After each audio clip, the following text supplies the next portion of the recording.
जेके शिक्षा चैनल में आप सभी का स्वागत है, अभिनंदन है। साथियों, आज हम मनोविज्ञान के प्रथम अध्याय में आज हम अधिगम और अधिगम के सिद्धांत पढ़ेंगे। प्रमुख रूप से जो अधिगम के जो सिद्धांत दिए गए वह प्रमुख रूप से दो सिद्धांत दिए गए। व्यवहारवादी सिद्धांत सबसे पहले सिद्धांत जो आया हुआ था व्यवहारवादी सिद्धांत, और उसके बाद में उसी के विरोध में जो सिद्धांत दिया गया हुआ था संज्ञानात्मक या क्षेत्र संगठनात्मक का सिद्धांत, जिसे गेस्टल्टवादी सिद्धांत भी कहते हैं। तो आइए हम चर्चा करते हैं सबसे पहले व्यवहारवादी सिद्धांत। तो सीखने के सिद्धांत, सीखने की प्रक्रिया को समझना। जो सिद्धांत होते हैं अधिगम के अंतर्गत सीखने की प्रक्रिया को सीखने के लिए सिद्धांतों का उपयोग करते हैं, जिसमें कि अलग अलग मनोवैज्ञानिकों ने अपने अलग अलग अनुभव के आधार पर अलग अलग अधिगम के सिद्धांत दिए। जिसमें सबसे पहले व्यवहारवादी संप्रदाय है, उसमें हम देखते हैं कि व्यवहारवाद शासक सिद्धांत भी इसको कहते हैं, या उद्दीपक अनुक्रिया सिद्धांत भी इसे कहते हैं, या एसआर थ्योरी ये भी इसे हम कहते हैं। जिसके अंतर्गत मुख्य रूप से जो बल दिया गया वह बल दिया गया अनुक्रिया पर, उद्दीपक पर, पुनर्बलन और अभिप्रेरणा। यानी कि जो व्यवहारवादी में सबसे पहले कोई उद्दीपक होता है, जैसे कि कोई लक्ष्य या कोई चीज होती है उसे हम उद्दीपक कहते हैं। जैसे हमें अगर प्यास लग रही है तो एक प्रकार से जो पानी है वह उद्दीपक होगा, और उसके अनुसार हम हमारी आवश्यकता है और अनुसार हम पानी पिएंगे, वह एक उसके प्रति हम अनुक्रिया करेंगे। तो इस प्रकार इसमें मुख्य रूप से उद्दीपक, पुनर्बलन और अभिप्रेरणा को अधिक महत्व माना गया है इनका। जैसे प्राणी और उद्दीपक अनुक्रिया के लिए जो संबंध बनता है उसका आधार पुनर्बलन होता है। यानी कि जो प्राणी अनुक्रिया के अनुसार सबसे पहले उद्दीपक के अनुसार प्राणी अनुक्रिया करेगा, और उसके बाद में उसको अगर वापस पुनर्बलन देंगे तो वह वापस अनुक्रिया करेगा। तो यानी कि यहाँ पर जो है पुनर्बलन को महत्व दिया गया है, और पुनर्बलन के अकॉर्डिंग जो प्राणी है वह वापस सीखने के लिए तत्पर होता है। तो आइए देखते हैं हम इसमें प्रमुख सिद्धांत और मनोवैज्ञानिक। जैसे कि सामीप्यता का सिद्धांत गोते द्वारा दिया गया था। इसी के साथ शास्त्रीय अनुबंध का सिद्धांत आईपी पावला द्वारा दिया गया था। प्रयास और त्रुटि का सिद्धांत थॉर्नडाइक द्वारा दिया गया था। क्रिया प्रस्तुत अनुबंध का सिद्धांत स्किनर द्वारा दिया गया था, और पुनर्बलन का सिद्धांत जो है सीएल हल द्वारा दिया गया था। अब देखते हैं कि इसी के साथ टोलमैन और अल्बर्ट बांडुरा प्रारंभ में टोलमैन और अल्बर्ट बांडुरा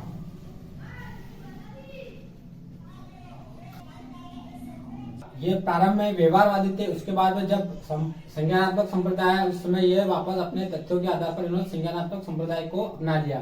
हम देखते हैं संज्ञानात्मक एवं क्षेत्र संज्ञानात्मक सिद्धांत, जिसे हम उद्दीपक सिद्धांत भी कहते हैं, या एसएस थ्योरी भी इसे कहते हैं। जो कि प्रमुख रूप से इनको हम देखते हैं तो गेस्टल्टवादी सिद्धांत भी कहते हैं, जिसके प्रतिपादक मैक्स वर्दिमर कोका गेस्टल्टवाद सिद्धांत के मैक्स वर्दिमर है प्रतिपादक। जिसमें कि प्रमुख रूप से व्यक्ति की इच्छाएं, अभिव्यक्ति, भावनाएं, क्षमताएं, चिंतन, प्रशिक्षण, पूर्व अनुभव, मूल्य, अभिव्यक्ति, अभिरुचि, इन सभी के अनुसार सीखा जा सकता है।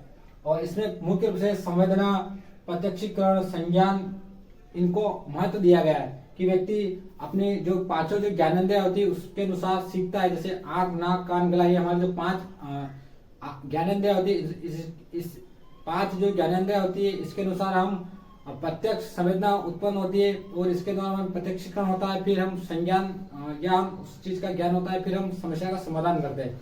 तो इस प्रकार इनमें संवेदना, प्रत्यक्षीकरण और संज्ञान को प्रमुख माना गया है। आइए देखते हैं कि इसके प्रमुख जो मनोवैज्ञानिक है वह है, जैसे अंतर्दृष्टि का सिद्धांत दिया था कोहलर ने, वही क्षेत्र सिद्धांत दिया था लेविन के द्वारा, सूचना प्रक्रमण का सिद्धांत दिया गया एटकिंसन व शिप्रिन द्वारा, और चिन्ह सिद्धांत दिया टोलमैन द्वारा, और प्रेक्षणात्मक सिद्धांत दिया गया बांडुरा द्वारा। तो इस प्रकार संज्ञानात्मक सिद्धांत और व्यवहारवादी सिद्धांत को हमने दोनों में पढ़ा कि इसमें कौन कौन से मनोवैज्ञानिक आते हैं, जबकि संज्ञानात्मक सिद्धांत में कौन कौन से मनोवैज्ञानिक आते हैं। आइए हम बात करते हैं थॉर्नडाइक। और सबसे पहले जो शैक्षिक मनोवैज्ञानिक थे थॉर्नडाइक के बारे में अपन अध्ययन करते हैं कि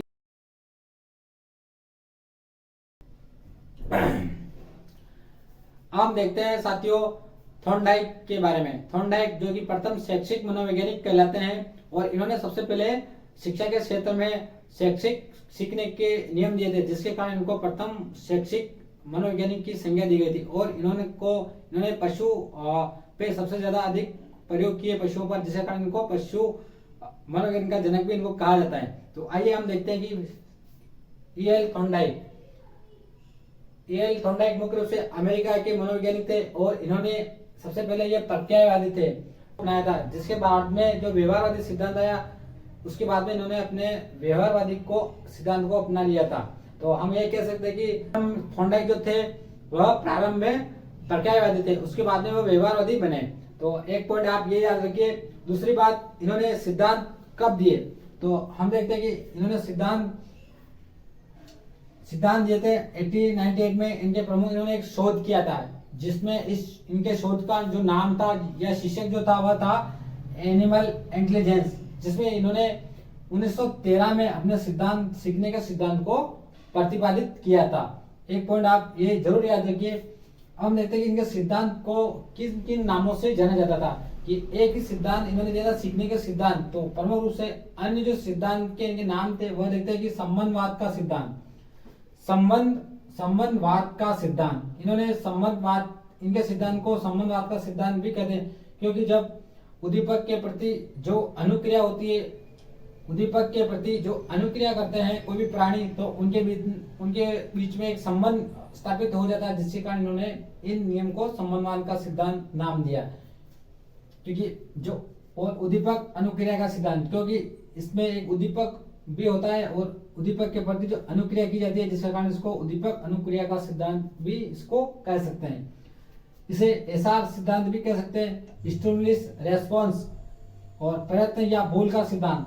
और इनके जो सिद्धांत को प्रयत्न या भूल का सिद्धांत भी कहते हैं, क्योंकि बार बार इसमें भूखी बिल्ली जो होती है, इनका मुख्य प्रयोग भूखी बिल्ली पर था, जो कि बार बार प्रयत्न करती है और कई त्रुटियां करती है, जिसके कारण इनको प्रयत्न या भूल का सिद्धांत भी कहते हैं। और आवर्ती का सिद्धांत, बार बार आवर्ती, जैसे कि बार बार पढ़ने से, बार बार अभ्यास करने से, इस सिद्धांत को हम आवर्ती का सिद्धांत भी कहते हैं। और चयन का सिद्धांत, मुख्य रूप से जो चीजें चयन की जाती है इसमें प्रयोग के कारण को हम कह सकते हैं कि इसका दूसरा नाम जो था वह चयन का सिद्धांत भी था। अब हम देखते हैं कि पशुओं पर इन्होंने सबसे सर्वाधिक प्रयोग किए, जिसके कारण को पशु मनोविज्ञान का जनक भी इसे कहते हैं। दूसरी बात, मुख्य प्रयोग इनका भूखी बिल्ली पर था, और इसके अलावा इनका चूहों, मछलियों या मुर्गियों पर भी कई सारे इन्होंने प्रयोग किए थे। प्रथम शैक्षिक मनोवैज्ञानिक, हम जानते हैं कि ये प्रथम शैक्षिक मनोवैज्ञानिक है, क्योंकि इन्होंने सीखने के सबसे फर्स्ट बार नियम दिए थे, जिसके कारण इनको सीखने के नियम देने के कारण इनको प्रथम शैक्षिक मनोवैज्ञानिक की संज्ञा दी गई है। और मुख्य रूप से ये अमेरिका के निवासी थे। हम देखते हैं कि इन सीखने के जो सिद्धांत दिए थॉर्नडाइक ने, वह मुख्य रूप से जो सिद्धांत दिए थे, वो मुख्य नियम है वह 3 नियम है। इन्होंने अधिगम के 3 नियम दिए थे। सिद्धांत यह है जिसमें से इन्होंने जो मुख्य नियम दिए थे वह 3 नियम दिए थे, और गौण जो नियम दिए थे वह 5 नियम दिए थे। हम देखते हैं अभ्यास का नियम, सबसे पहला जो मुख्य नियम के अंतर्गत इनका जो नियम आता है वह दिया था इन्होंने अभ्यास का नियम। बार बार किसी चीज का अभ्यास करेंगे तो हमें अधिगम उतना ही ज्यादा होगा। अगर हम अधिगम के लिए अगर हम उसका प्रयोग करेंगे तो हमें अधिगम मजबूत होगा। अगर हम उसका प्रयोग नहीं करेंगे या फिर अनुप्रयोग करेंगे, अनुप्रयोग मतलब नहीं प्रयोग करेंगे, तो हमें अधिगम नहीं होगा या अधिगम कमजोर होगा। जिसके कारण अभ्यास के नियम को इन्होंने 2 भागों में बांटा, उप भागों में बांटा, प्रयोग का नियम और अनुप्रयोग का नियम। दूसरा इनका मुख्य नियम है प्रभाव का नियम या परिणाम का नियम या संतोष असंतोष का नियम भी कहते हैं। यदि उद्दीपक कोई प्राणी उद्दीपक के प्रति कोई क्रिया कर रहा है और अगर उसे अधिगम अगर उसका मजबूत होता है या वह उस अधिगम होता है वह अधिगम संतोषप्रद होता है, तो हम कह सकते हैं कि यह संतोष का नियम दिया इन्होंने, जिसको संतोष का नियम दिया गया। अगर जो अधिगम हुआ, अगर उद्दीपक या प्राणी उसे संतुष्ट नहीं है, तो हम कह सकते हैं कि असंतोष का नियम कहलाता है। और तत्परता का नियम, तीसरा और अंतिम इनका मुख्य नियम था वह था तत्परता का नियम या तैयारी का नियम, प्रेरणा का नियम भी कहते हैं जिसे, या मानसिक तैयारी का नियम भी कहते हैं। जिसमें इनका एक जो मुख्य एग्जाम्पल था वह एक घोड़े के ऊपर था। जैसे एक घोड़े को तालाब के पास तो ले जाया जा सकता है, लेकिन उसे पानी पिलाने के लिए उसे मजबूर नहीं कर सकते जब तक कि वह खुद तत्पर नहीं हो। इसी के संदर्भ में हम विद्यालय में हम बच्चों के ऊपर एग्जाम्पल ले सकते हैं कि जब तक विद्यार्थी घर से विद्यालय में तो आते हैं, लेकिन अगर वो तत्पर नहीं है तो वो पढ़ नहीं पाएंगे। तो इसलिए मानसिक रूप से उनको तैयार होना चाहिए, तभी वो पढ़ाई कर पाएंगे। तो इसी प्रकार इन्होंने पशुओं पर अध्ययन, घोड़े के ऊपर ये प्रयोग किया और सीखने के बहुत महत्वपूर्ण सिद्धांत दिया इन्होंने। हम देखते हैं कि गौण नियम। अगर हम गौण नियम की अगर बात करें तो गौण नियम में जैसे बहुक्रिया का नियम, बहुत सारी क्रिया करना, अधिगम के लिए अलग अलग क्रिया करना, अधिकतम क्रिया करना या बार बार क्रिया करना, जिसके कारण इस नियम को हम बहुक्रिया का नियम भी कहते हैं। आंशिक क्रिया का नियम, आंशिक क्रिया का नियम यानी कि कोई भी सिलेबस है या कोई भी बुक्स बड़ी है तो किसी चैप्टर, अगर कोई लंबा चैप्टर है तो उसको टुकड़ों में बांट कर उसका अंश के अकॉर्डिंग उसका अध्ययन करना, छोटे छोटे टुकड़ों में बांटकर किसी चीज का अध्ययन करना, यह मुख्य रूप से आंशिक क्रिया का नियम कहलाता है। मनोवर्ती का नियम, तीसरा जो इनका गौण नियम था वह मनोवर्ती का नियम, यानी कि मनोवर्ती यानी कि देखने का दृष्टिकोण। अगर विद्यार्थी की पढ़ने से पहले अगर विद्यार्थी की मनोदृष्टि है कि मैं नहीं पढ़ पाऊंगा, ये सवाल इतना कठिन है या मेरा पढ़ने का मूड नहीं है, तो वह विद्यार्थी शिक्षार्थी पढ़ नहीं पाएगा, क्योंकि उन्होंने अपनी ऐसी मेंटेलिटी बना ली है, उसका जो नजरिया है उसने नकारात्मक नजरिया बना लिया, जिसके कारण वह हकीकत में नहीं पढ़ पाएगा। तो हम ये मानते हैं कि जो दृष्टिकोण है वह सकारात्मक होना चाहिए, जिसके कारण इसका दृष्टिकोण सकारात्मक हो सकता है, यानी कि उसका दृष्टिकोण सकारात्मक होना चाहिए, जिसके कारण वह अधिकतम अधिगम को एब्जॉर्व कर सके या अधिगम कर सके। देखते हैं सादृश्यता का नियम या आत्मीकरण का नियम, यानी सादृश्य यानी कि किसी दृश्य को देख के तुरंत याद आ जाना, पूर्व ज्ञान से नवीन ज्ञान आ जाना। जैसे कि एक छोटा बच्चा है, अगर उसने बाहर रास्ते में चलते हुए या किसी हाथी को देखा या किसी घोड़े या शेर को देखा, और जब हम देखते हैं कि कोई बुक उठाते हैं, हम उसके सामने छोटी बुक्स लेकर आते हैं तो उसमें कोई हाथी होता है, कोई घोड़ा होता है या कोई शेर होता है, तो उसको देखकर तुरंत पहुंच जाता है कि पापा ये तो ये घोड़ा है या ये शेर है, यानी कि उसको पूर्व ज्ञान से नवीन ज्ञान को उसने ग्रहण कर लिया, जिसे हम कहते हैं कि सादृश्यता का नियम या आत्मसात किया उस चीज को, या आत्मीकरण का नियम कहते हैं। इस अंतिम नियम पांचवा, साहचर्य या परिवर्तन का नियम। साहचर्य या परिवर्तन का नियम से अभिप्राय है कि व्यवहार की पुनरावृत्ति, एक स्थिति का व्यवहार दूसरी स्थिति में एज इट इज रिपीट करना सादृश्यता का नियम कहलाता है। एग्जाम्पल के लिए जैसे एक माता है, जब उसका पुत्र उसके पास होता है तो वह उससे दुलारती है, उसे प्यार करती है कि बेटा ये खा ले, ये पी ले, ये कर ले, ये खेल ले, ये पहन ले, ये ओढ़ ले।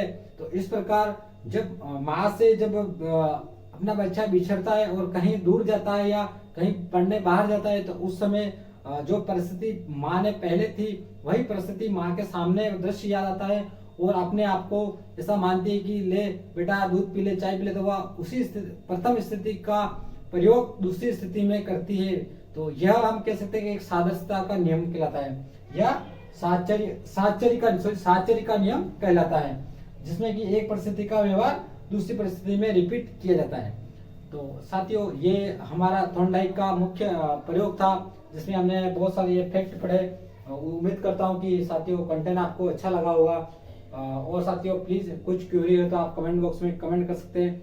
आपके विचार के आधार पर हम और चीजों को सरल बनाएंगे, जितना ज्यादा हो सके हम इस चीज को और अधिक सरल बनाने की कोशिश करेंगे।